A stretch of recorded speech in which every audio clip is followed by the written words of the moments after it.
अस्सलाम वालेकुम, welcome to the fresh episode of the tech show. So आज Saturday को भी वीडियो अपलोड हो रही है। क्रेजी इनफ की इतनी ज़्यादा अपडेट्स मौजूद थी कि हम लोग वीडियो को बना सके। पहली अपडेट काफ़ी इंटरेस्टिंग है। अच्छा, आप लोग अगर नथिंग ब्रांड के ऊपर देखो ना, ओवरऑल तो पिछले तकरीबन 2 साल के अंदर उन लोगों की जो एक हाईलाइट है ना, जो यूनिक सेलिंग पॉइंट है वो है उनका डिज़ाइन। अगर हम लोग स्मार्टफोन के ऊपर देखते हैं, ऑल्दो कि उनका पहला स्मार्टफोन था, उनकी कोई ब्रांड वैल्यू नहीं थी, लेकिन उसको मार्केट इस तरह किया गया, उसका डिज़ाइन लेके लोग काफ़ी ज़्यादा इंटरेस्टेड थे और उसकी जो सेल्स थी वो काफ़ी ज़्यादा अच्छी भी रही थी। लेकिन अगर आप लोग अपनी ब्रांड को एक टारगेट स्पेसिफिक लेके चलते हो ना, लाइक आपका डिज़ाइन है बस, उसके अलावा आपका फ़ोन टोटली नॉर्मल है, तो लॉन्ग टर्म के अंदर ब्रांड को लेके चलना काफ़ी मुश्किल चीज़ हो सकती है। क्योंकि अभी रिसेंटली नथिंग वालों ने अपने एयरबड्स 2 को लॉन्च किया है। पहले जो एयरबड्स थे उनके अंदर मेन हाईलाइट ये थी कि उनका डिज़ाइन यूनिक था, ट्रांसपेरेंट टाइप का था। इवन दो कि ये कोई इतना खास यूनिक डिज़ाइन नहीं था, लेकिन लोगों को काफ़ी ज़्यादा पसंद आया। अभी उन लोगों ने नथिंग एयरबड्स 2 लॉन्च किए हैं, जिनके अंदर कोई इतना खास डिफरेंस नहीं है, वही सेम डिज़ाइन मिल रहा है। अब जो नथिंग एयरबड्स 2 आए हैं, इनके अंदर तो आप ये कह नहीं सकते कि कोई यूनिक डिज़ाइन है, पहले भी ये वाला डिज़ाइन मौजूद है। तो इनका जो यूनिक पॉइंट है ना, मुझे लगता है कि आहिस्ता आहिस्ता उसकी जो हाइप है वो ख़त्म हो सकती है। अब अगर हम लोग इनकी स्पेसिफिकेशंस के ऊपर देखते हैं तो कोई खास अपग्रेड नहीं है, माइनर चीज़ें चेंज की गई हैं। $149 इनकी प्राइस अगर आप लोग पाकिस्तान के अंदर बाय करोगे तो डॉलर का रेट ही इतना ज़्यादा है कि $149 भी 42,000 बन रहे हैं। तो आपको बाय करने तो आप कर सकते हो, लेकिन इस बात करने का मकसद ये है कि अगर आप लोग इसके फ़ोन के ऊपर देखोगे ना, अगर नेक्स्ट जनरेशन का नथिंग फ़ोन 2 आता है तो भाई उसके अंदर क्या इतना डिज़ाइन ये चेंज कर लेंगे। ट्रांसपेरेंट रहता है तो ट्रांसपेरेंट तो ऑलरेडी इनका फ़ोन मौजूद है। अगर लाइटें लगाते हैं तो लाइटें तो ऑलरेडी इनके फ़ोन की बैक साइड के ऊपर लगी हुई हैं। तो लॉन्ग टर्म के अंदर ये अपनी ब्रांड को कहाँ पर प्लेस करते हैं, लाइक क्या इनका यूनिक सेलिंग पॉइंट होगा, सैमसंग के साथ ये किस तरह मुकाबला कर सकते हैं, क्या ये सैमसंग की तरह अपने फीचर्स ऑफर कर सकते हैं। अगर हम लोग चाइनीज़ मार्केट के अंदर आ जाते हैं तो क्या ये Xiaomi, हुआवे या फिर रियलमी की तरह इतने ज़्यादा एग्रेसिव हो सकते हैं। वन प्लस को अगर ये कॉपी करने की कोशिश करते हैं तो वन प्लस का भी हाल इतना ज़्यादा ठीक नहीं चल रहा ग्लोबल मार्केट के अंदर। तो ओवरऑल मुझे लगता है कि इनको कोई डेड एंड मिल सकता है। इनको अपनी जो स्ट्रेटजीज़ हैं उनको काफ़ी स्मार्टली प्ले करना पड़ेगा। इनको अपनी जो नीश है ना वो देखनी पड़ेगी कि भाई आप लोगों ने डिज़ाइन सेंट्रिक ब्रांड रहना, और अगर आप लोग एक डिज़ाइन सेंट्रिक ब्रांड रहते हो तो आप अपने आप को कहाँ तक पुश कर सकते हो। लाइक हर साल आप इतना एक डिफरेंट फ़ोन लेके आ सकते हो कि आपकी जो मार्केटिंग है वो सिर्फ डिज़ाइन की बेस के ऊपर रह सके। तो चीज़ें काफ़ी इंटरेस्टिंग है। लेट्स सी कि इनकी जो नेक्स्ट जनरेशन आती है फ़ोन की, या फिर उससे आगे वाली जनरेशन आती है, वो कौन सी चीज़ों को ऑफर करती है, लोगों को वो किस तरह अट्रैक्ट करती है। लेकिन मुझे ना चीज़ें काफ़ी सीरियस हद तक ना मतलब ठीक नज़र नहीं आ रही। अब हम लोग यहाँ पर ठीक चीज़ें ना आने की बात करते हैं तो हुआवे, मतलब कि अगर हम लोग कुछ साल पहले तक देख लेते हैं तो काफ़ी पाकिस्तान के अंदर टॉप की ब्रांड थी। आई थिंक सैमसंग से बिल्कुल ये मुकाबला कर रहे थे। हुआवे ने ये कह भी दिया हुआ था कि 2021 के एंड तक हम लोग सैमसंग को बीट करके दूसरे नंबर के ऊपर आ जाएंगे। अगर हम लोग ओवरऑल देखते हैं, एप्पल क्योंकि पहले नंबर के ऊपर गया, तो एंड्रॉयड के अंदर वो पहले नंबर के ऊपर आने की कोशिश कर रहे थे, लेकिन बाद में क्या हुआ आप लोगों के सामने ही है। अनफॉर्चुनेट सिचुएशन ही है। अगर हम लोग अपडेट की बात करते हैं तो हुआवे का फ़ोन है, एक सीरीज़ है, ये P सीरीज़ आपको पता है पाकिस्तान के अंदर काफ़ी ज़्यादा फेमस थी। उसका जो लाइट वर्जन आता था काफ़ी, अभी भी मेरे दोस्त यूज़ करें, P30 आई थिंक या P20 लाइट वगैरह काफ़ी ज़्यादा पाकिस्तान के अंदर चल रहा है। जो P60 सीरीज़ है वो आ चुकी है। इसके अंदर 3 फ़ोन है, P60 Pro, P60 Art के नाम से। कोई ख़ास हमें इनको डिस्कस करने की ज़रूरत नहीं है, क्योंकि कोई आने तो है नहीं पाकिस्तान के अंदर फ़ोन, और आएंगे भी अगर इम्पोर्ट भी करते हैं तो कोई ख़ास लॉजिक बनता नहीं है, क्योंकि गूगल की सर्विसेज ही मौजूद नहीं है। अब हुआवे के फ़ोन्स को हम लोग इस तरह भी यूज़ नहीं ना कर सकते कि अगर इंपोर्ट ही कर दिया जाए। इंपोर्ट करने का फ़ायदा नहीं है, क्योंकि गूगल ही नहीं चलेगा तो सारा मतलब कोई ख़ास फ़ायदा नहीं है। अब ये जो 60 सीरीज़, इसके अंदर डिज़ाइन काफ़ी सारे उन्होंने मेन हाईलाइट के ऊपर रखा है। कैमरा का हमेशा से P सीरीज़ कैमरा सेंट्रिक होती थी, काफ़ी डिसेंट डिज़ाइन है। बैक साइड के ऊपर बड़ा कैमरा का रिंग है। ओवरऑल देखने के अंदर डिज़ाइन काफ़ी ज़्यादा डिसेंट है, लेकिन हमने डिसेंट डिज़ाइन का क्या करना पाकिस्तान के अंदर, तो ना ही आना ना हम लोग इसको यूज़ कर सकते हैं। काफ़ी अनफॉर्चुनेट चीज़ें चल रही हैं। तो खैर हम लोग मूव करते हैं नेक्स्ट अपडेट के ऊपर, जो कि काफ़ी एक अच्छी अपडेट है। तो PIA वालों ने अपना एक व्हाट्सएप चैटबॉट इंट्रोड्यूस करवा दिया हुआ है।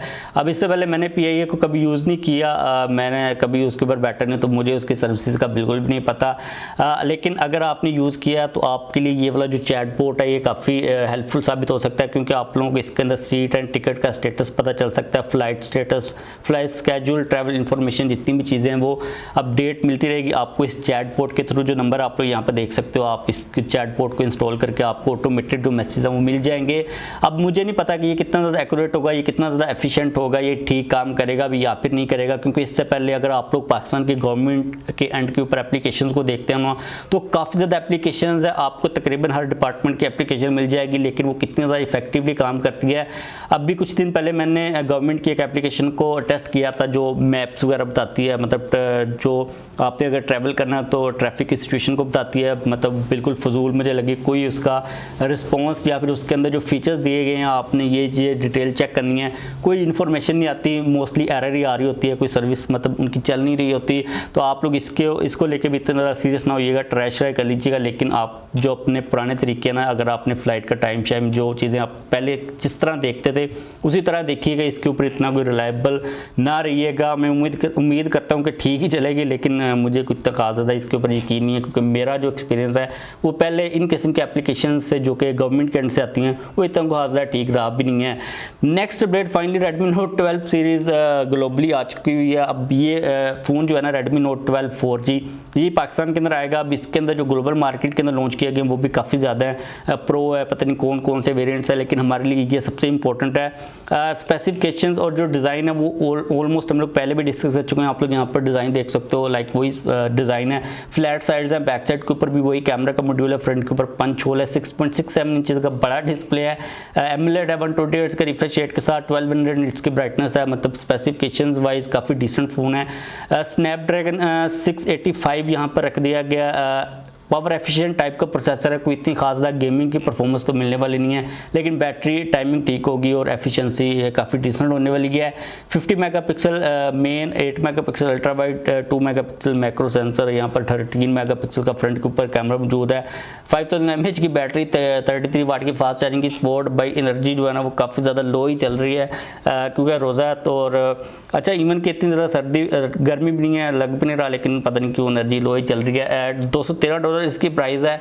अब $213 को जब आप लोग कन्वर्ट करोगे ना, डॉलर का जो रेट चल रहा है वो भाई 60,000 ही चल रहा है, और जब ये पाकिस्तान के अंदर आएगा मुझे लगता है कि Redmi Note 12 जो सिंपल है वो 80,000 से नीचे नहीं आने वाला, क्योंकि जो डॉलर का रेट है वो काफ़ी ज़्यादा, इसके अलावा इन्फ्लेशन चल रही है, टैक्सेस पता नहीं कितने लगते हैं, मेड इन पाकिस्तान होता भी है या फिर नहीं होता, लेकिन प्राइस काफ़ी ज़्यादा होने वाली है। अगर आपने इसका वेट करना है तो आप सोच समझ के ही कीजिएगा। इसके बाद मूव करें आज की लास्ट अपडेट के ऊपर, तो आप लोगों को पता है कि चाइनीज स्मार्टफोन ब्रांड्स के आपस में लड़ाइयाँ चल रही होती हैं, एक दूसरे को मारने के ऊपर उतरे होते हैं, लॉन्च इवेंट्स के अंदर फुल एक दूसरे की ले रहे होते हैं, मतलब कंपैरिजन कर रहे होते हैं, हमारा ये फीचर उनसे ज़्यादा अच्छा, ये उनसे ज़्यादा अच्छा, मतलब आपको पता ही है क्या इनकी हरकतें चल रही होती हैं।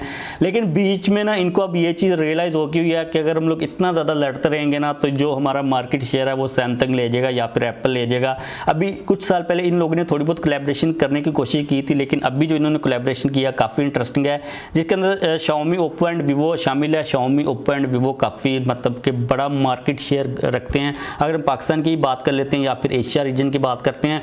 अब इन्होंने बेसिकली काम ये किया कि फॉर एग्जांपल आपके पास कोई Xiaomi का फ़ोन है, आपने Vivo के ऊपर स्विच होना या फिर Oppo के ऊपर या फिर वाइस वर्सा, तो आपको जितना भी डाटा ट्रांसफ़र करना ना वो काफ़ी ईजी हो जाएगा। पहले भी ये हमें ऑप्शन मिलता था कि आप पिक्चर्स या फिर कुछ लिमिटेड अमाउंट के अंदर डाटा ट्रांसफ़र कर सकते थे, या फिर आपको थर्ड पार्टी एप्लीकेशंस को यूज़ करना पड़ता था, या फिर आपको डाटा के ऊपर कंप्रोमाइज़ करना पड़ता था। लेकिन अब आप जितना भी डाटा जिसके अंदर अगर आपकी थर्ड पार्टी एप्लीकेशंस भी है ना, व्हाट्सएप या फिर जो भी है, सारा का सारा डाटा लाइक आपको ऐसा ऑप्शन मिलेगा, लाइक आप Xiaomi से या फिर Vivo से Vivo के ऊपर स्विच हो रहे हो, इन तीनों ब्रांड्स के क्रॉस आप डाटा ट्रांसफ़र कर सकोगे, जो कि काफ़ी अच्छी चीज़ है। क्योंकि नॉर्मली अगर हम लोग देखते हैं तो इतने ज़्यादा लोग इन स्मार्टफोन ब्रांड्स के दरमियान में स्विच नहीं करते, लेकिन अगर करते भी हैं ना उनको अच्छा एक्सपीरियंस मिलता है। तो जाहिर सी बात है कि सबके लिए विनिंग सिचुएशन है, यूज़र के लिए भी और ब्रांड के लिए भी, जिस ब्रांड के ऊपर वो स्विच हो रहा है। अब इनकी अपनी सरदर्द है कि आप कितना यूज़र को को अपनी ब्रांड के ऊपर होल्ड करके रख सकते हो। आपने यूज़र को ग्रैब करना है, ये मौका ही नहीं देना है कि वो इस फीचर को यूज़ करे।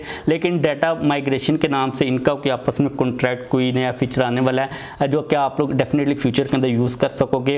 होपफुली ये जल्दी आ जाए, पता नहीं कब आता है, अभी तक के लिए कोई अपडेट नहीं है। इनका मसला ये भी होता है ना कि अगर ये कोई फीचर देते भी हैं सॉफ्टवेयर वाला तो इनकी सॉफ्टवेयर अपडेट को आते आते 2 साल लग जाते हैं, और जो पुराने फ़ोन होते हैं उनके अंदर मोस्टली ये आते भी नहीं हैं। नए फ़ोन से मुझे लगता है ये स्टार्ट करेंगे जब इनकी नई सीरीज़ आएगी, उनके अंदर में भी फीचर मिल जाए। अभी तक जो फ़ोन मार्केट के अंदर चल रहे हैं उनका किसी किस्म का कोई भी आइडिया नहीं है। तो लेट्स सी कि ये लोग क्या करते हैं। तो बस ख़त्म करते हैं, लाइक कर दीजिएगा, चैनल को सब्सक्राइब कर लीजिएगा, और जो कमेंट शेमेंट है वो आप कर सकते हो आने वाली वीडियो के लिए।